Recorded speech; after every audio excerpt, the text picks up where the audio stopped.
সবাই কেমন আছো? আমি তো খুব ভালো আছি।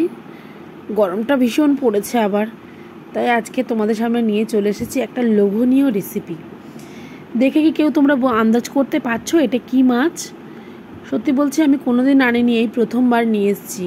ওই যেটাকে শঙ্কর মাছ বলে না, ওই মাছটাকে নিয়ে এসেছি, পেয়েছিলাম হঠাৎ, তাই ভালো করে লাল লাল করে ভেজে নিয়েছি নুন হলুদ দিয়ে। এবার কড়াইতে পেঁয়াজ দিয়েছি, দিয়ে টমেটো দিয়েছি, দিয়ে ভালো করে লাল লাল করে ভেজে নিচ্ছি। দিয়ে একটু কাশ্মীরি লঙ্কার গুঁড়ো দিলাম, আদা রসুন বাটা দিলাম, ভালো করে মশলাটাকে আমি কষিয়ে নিচ্ছি। এবার একটু ভালো টেস্ট হওয়ার জন্য, যেহেতু টমেটো দেওয়া এখানে, সেই জন্য একটু চিনি দিলাম। এবার দিয়ে দিচ্ছি জিরের গুঁড়ো, হলুদের গুঁড়ো আর ধনিয়ার গুঁড়ো। দিয়ে কাশ্মীরি লঙ্কাটা একটু কম লাগছিল, আবার একটু দিলাম। ভালো করে আমি মশলাটা কষিয়ে নেব যতক্ষণ না পর্যন্ত তেল ছেড়ে দেয় এর সাথে। এবার আমি কাঁচা লঙ্কা দিয়ে দিলাম আর ভেজে রাখা আলুগুলো দিয়ে দিলাম। এখানে আমি আলু ভেজে রেখেছিলাম, সেটা দিয়ে দিলাম।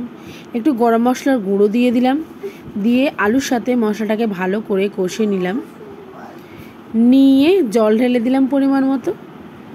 এবার আমি মাছগুলো দেবো, দিয়ে একটু হালকা করে এর সাথে কষিয়ে নেব। এবার দেখো, একটু হালকা হালকা করে কষিয়ে নিয়ে তারপর আমি আবারও একটু জল দেব। যত ভালোভাবে কষানো হবে মশলাটা, ততই ভালো খেতে হয়।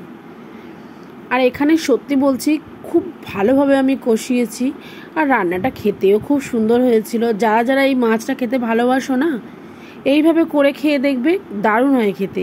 অনেকে দেখেছি বেগুন দিয়ে করে, জানি না, আমি বেগুন দিয়ে করিনি, কিন্তু এইভাবে তো আমার খুব ভালো লেগেছিল, পুরো মাংসের মতো হয়েছিল।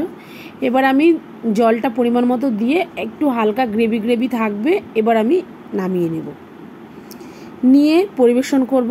কালারটা দেখতে পাচ্ছ কতটা সুন্দর এসছে? যারা খেতে ভালোবাসে তারা দেখলেই গাল থেকে জল এসে যাবে, তাই না বলো? আমার তো ভীষণ ভালো লেগেছে। তোমাদের যদি ভিডিওটা ভালো লাগে, প্লিজ চ্যানেলটাকে সাবস্ক্রাইব করে পাশে থেকো। টাটা।